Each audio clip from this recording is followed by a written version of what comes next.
Hello students, welcome to MOS classes.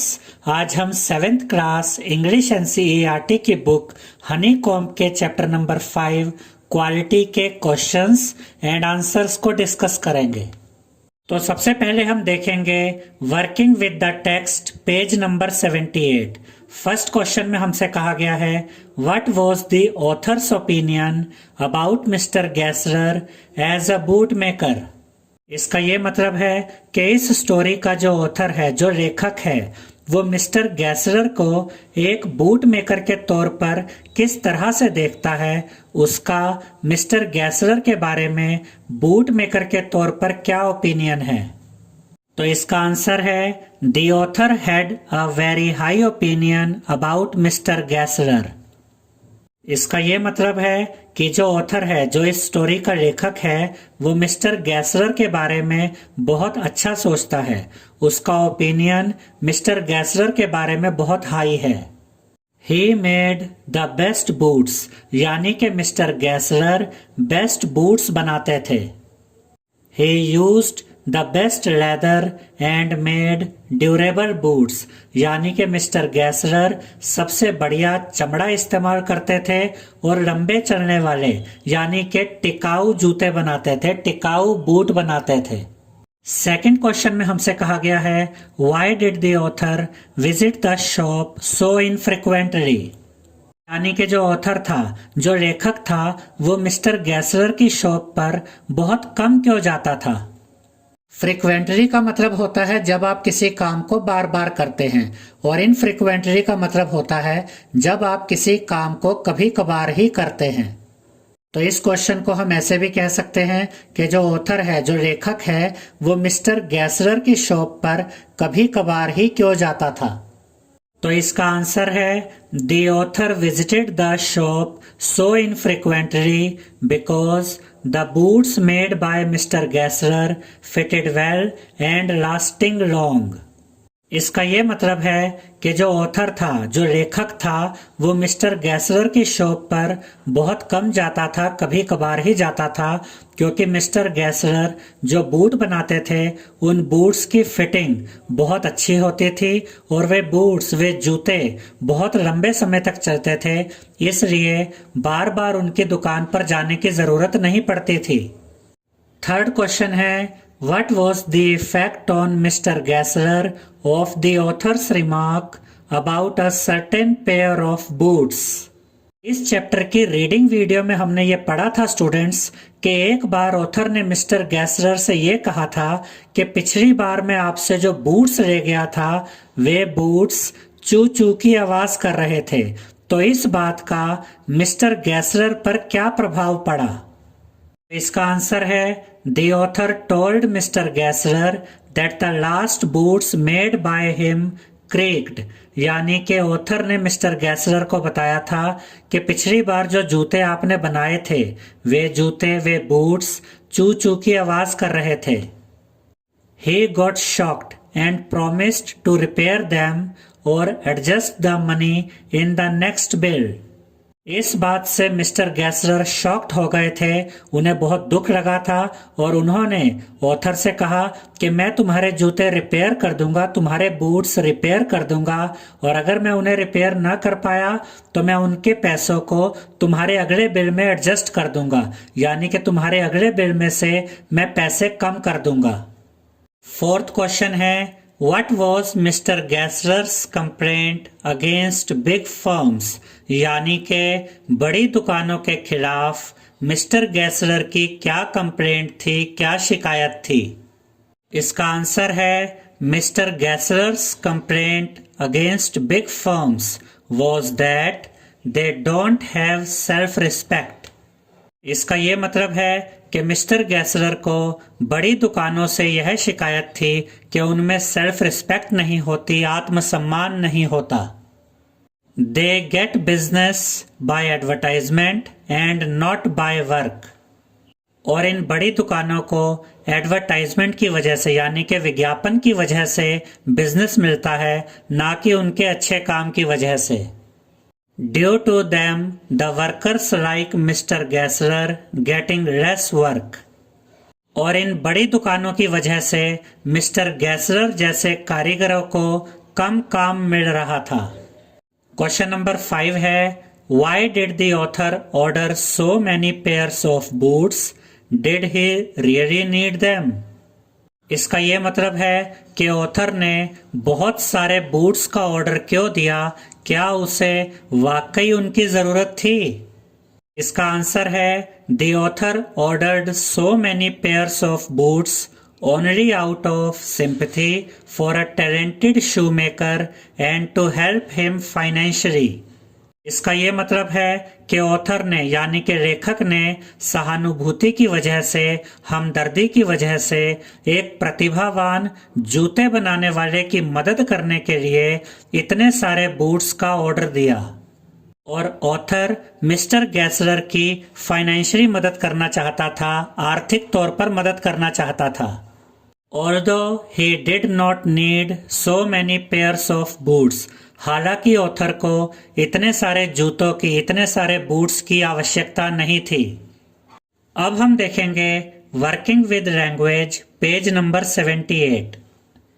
Question number 1 है, study the following phrases and their meanings, use them appropriately to complete the sentences that follow. यहाँ पर आप देख सकते हैं कि हमें ये फ्रेजेस दिए गए हैं और यहाँ पर हमें इनके मीनिंग्स दिए गए हैं और हमें इन्हीं फ्रेजेस का यूज करके कुछ इनकम्प्लीट सेंटेंसेस को कंप्लीट करना है। लुक आफ्टर का मतलब होता है टेक केयर ऑफ, यानी कि देखभाल करना। लुक डाउन ऑन का मतलब है डिसअप्रूव और रिगार्ड एज इन्फीरियर। जैसे कि हम कहते हैं कि ये चीज तो लो क्वालिटी की है, ये चीज तो घटिया है, तो इसको इंग्लिश में कहते हैं लुक डाउन ऑन। यहाँ पर इन्फीरियर का मतलब होता है लो क्वालिटी या घटिया। उसके बाद है लुक इन। लुक इन का मतलब होता है मेक अ शॉर्ट विजिट। जब आप किसी के पास बहुत कम समय के लिए जाते हैं, थोड़ी सी देर के लिए जाते हैं, तो इसे हम कहते हैं लुक इन। उसके बाद है लुक इनटू। लुक इनटू का मतलब होता है इन्वेस्टिगेट करना, यानी कि किसी चीज की जांच करना। उसके बाद है लुक आउट। लुक आउट का मतलब है बी केयरफुल, यानी कि ध्यान से। उसके बाद है लुक अप। लुक अप यानी कि इम्प्रूव, यानी कि सुधार करना, बेहतर करना। लुक अप टू का मतलब है एडमायर, यानी कि किसी की प्रशंसा करना। अब यहाँ पर हमें कुछ इनकम्प्लीट सेंटेंसेस दिए गए हैं और इन्हीं फ्रेजेस का यूज करके हम इन सेंटेंसेस को कंप्लीट करेंगे। फर्स्ट पार्ट में हमें दिया गया है, after a very long spell of heat the weather is dash at last, यानी कि बहुत लंबे समय तक गर्मी पड़ने के बाद अब मौसम डैश हो रहा है। तो यहाँ पर हम लिखेंगे लुकिंग अप, यानी कि इम्प्रूव हो रहा है, बेहतर हो रहा है।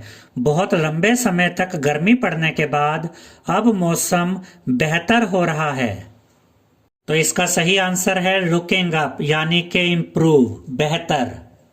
सेकेंड पार्ट में हमें दिया गया है, we have no right to dash people who do small jobs. तो यहाँ पर हम लिखेंगे लुक डाउन ऑन। अब हम इसे कैसे पढ़ेंगे, we have no right to look down on people who do small jobs, यानी कि जो लोग छोटा मोटा काम करते हैं हमें उन्हें नीचा दिखाने का कोई अधिकार नहीं है। नो राइट का मतलब अधिकार नहीं है, लुक डाउन ऑन का मतलब नीचा दिखाना। थर्ड पार्ट में हमसे कहा गया है, Nitin has always dash his uncle who is a self made man. तो यहाँ पर हम लिखेंगे look up to. Look up to का मतलब होता है एडमायर करना, प्रशंसा करना। अब हम इसे कैसे पढ़ेंगे, Nitin has always look up to his uncle who is a self made man, यानी कि नितिन हमेशा अपने अंकल की प्रशंसा करता है जो अपनी मेहनत से कुछ बने हैं।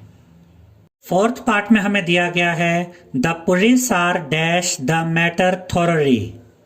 यहाँ पर हम लिखेंगे लुकिंग इनटू। लुकिंग इनटू का मतलब होता है जांच करना, इन्वेस्टिगेट करना। अब हम इसे कैसे पढ़ेंगे, the police are looking into the matter thoroughly, यानी कि पुलिस मामले की अच्छी तरह से जांच कर रही है। फिफ्थ पार्ट है if you want to go out I will dash the children for you. यहाँ पर हम लिखेंगे लुक आफ्टर। लुक आफ्टर का मतलब होता है देखभाल करना। अब हम इसे कैसे पढ़ेंगे? If you want to go out I will look after the children for you. अगर तुम बाहर जाते हो तो मैं बच्चों की देखभाल करूंगा। सिक्स्थ पार्ट है I promise to dash on your brother when I visit Lucknow next. यहाँ पर हम लिखेंगे लुक इन। लुक इन का मतलब है थोड़ी देर के लिए जाना, कुछ समय के लिए जाना। अब हम इसे कैसे पढ़ेंगे? I promise to look in on your brother when I visit Lucknow next. यानी कि जब मैं अगली बार लखनऊ जाऊंगा तो आपके भाई से थोड़ी देर के लिए मिलूंगा। सेवेंथ पार्ट है dash when you are crossing the main road. यहाँ पर हम लिखेंगे लुक आउट। लुक आउट का मतलब होता है ध्यान से, यानी कि आपको मेन रोड ध्यान से क्रॉस करनी चाहिए। इसे आप ऐसे भी कह सकते हैं कि मेन रोड क्रॉस करते समय आपको ध्यान रखना चाहिए। अब हम देखेंगे speaking, page number 80। Question number 1 है do you think mister Gessler was a failure as a boot maker or as a competitive businessman. यानी कि आपको क्या लगता है कि मिस्टर गेसलर एक बूट मेकर के तौर पर असफल हुए थे या एक बिजनेसमैन के तौर पर असफल हुए थे? इसका आंसर है mister Gessler was a very talented and skilled boot maker. यानी कि मिस्टर गेसलर बहुत ही प्रतिभावान जूते बनाने वाले थे, बूट मेकर थे। He used to make only quality boots using the best leather। यानी कि मिस्टर गेसलर बहुत अच्छी क्वालिटी के बूट्स बनाते थे, वो भी सबसे बढ़िया चमड़े का यूज करके। यहाँ से हमें यह पता चलता है कि मिस्टर गेसलर एक बहुत अच्छे बूट मेकर थे। But he never advertised his business. लेकिन उन्होंने कभी भी अपने बिजनेस का एडवर्टाइजमेंट नहीं किया, प्रचार नहीं किया। And he lost his customers because of delay. और क्योंकि वो बहुत धीमे धीमे काम करते थे, इसकी वजह से उन्होंने अपने बहुत से कस्टमर्स को खो दिया।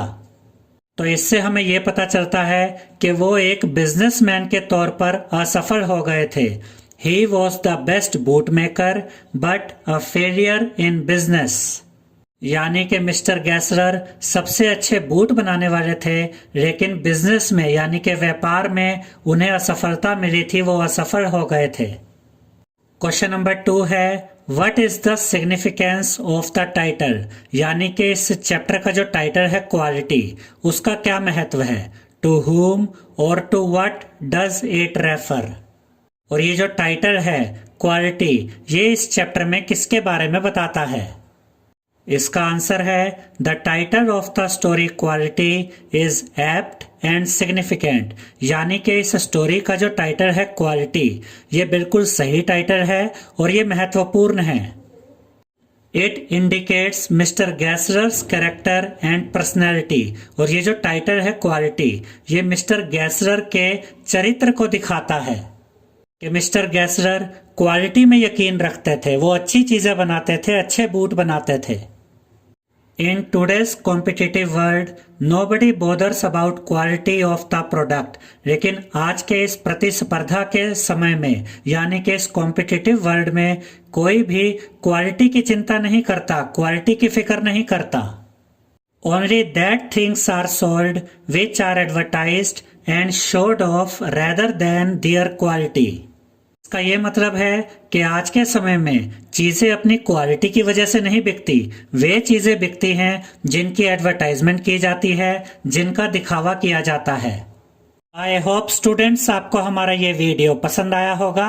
अगर आपको हमारा ये वीडियो पसंद आया है तो इसे लाइक, शेयर और सब्सक्राइब कीजिए। Thank you.